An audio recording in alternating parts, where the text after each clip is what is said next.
kemungkinan Devi absen 20. Saya Maria Kenza Firly absen 22. Saya Kamang Bandara Smita absen 21. Saya Graciana Bella Sunjaya absen 8. Saya Vanessa Olivia Victoria absen 31.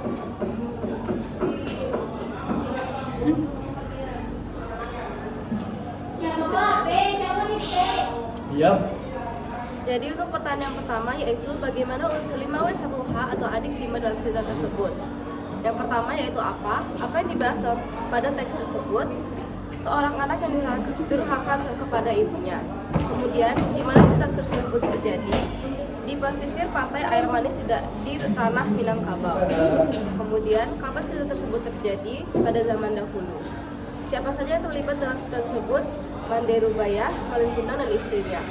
Kemudian mengapa Malin Kundang berkeinginan untuk merantau, untuk mengubah nasib dan membahagiakan ibunya. Dan terakhir, bagaimana akhir dari cerita tersebut?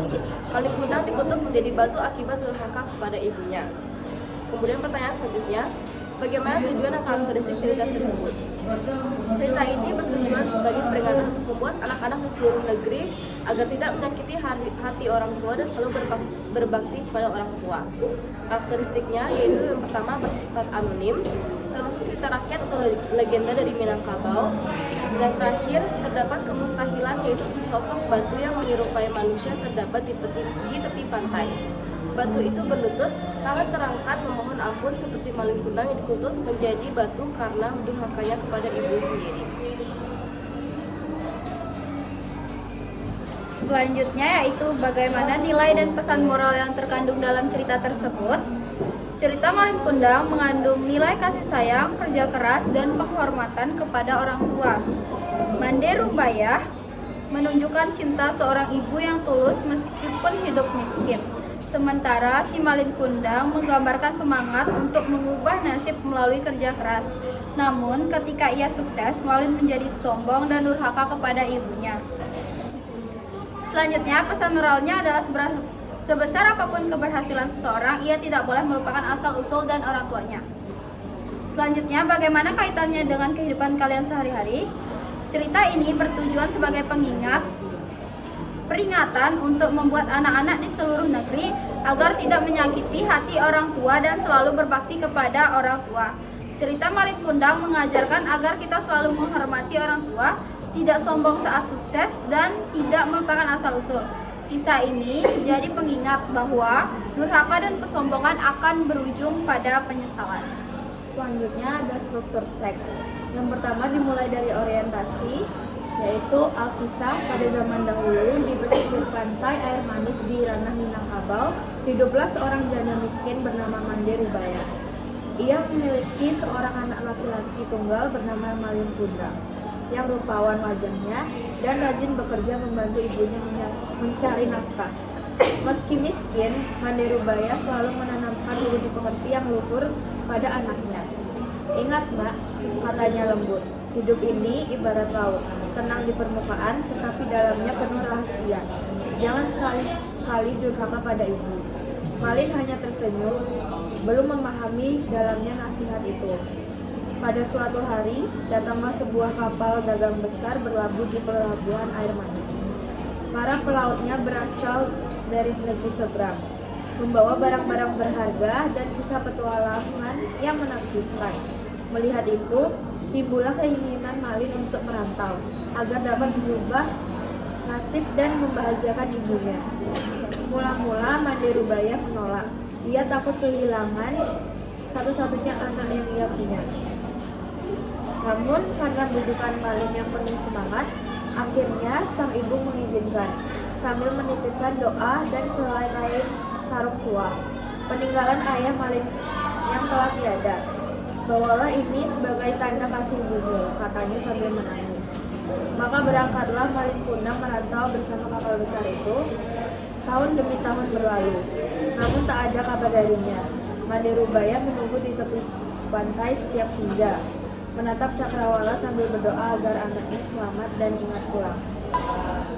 Komplikasi, yaitu suatu ketika datanglah sebuah kapal megah berlabuh di air manis. Kapal itu berhias ukiran emas dan membawa pedagang kaya raya. Masyarakat pun gempar, sebab dari kapal itu turun seorang laki-laki tampan berpakaian sutra bersama seorang perempuan jelita. Dialah Malin Kundang, yang telah menjadi saudagar besar, dan wanita itu adalah istrinya, anak bangsawan dari negeri seberang. Mande Rubayah yang mendengar kabar itu segera berlari menuju pantai. Ia tak peduli pada usia tuanya. Dengan langkah tertati, ia memanggil, "Malin, anakku." "Malin Kundang, inikah engkau?"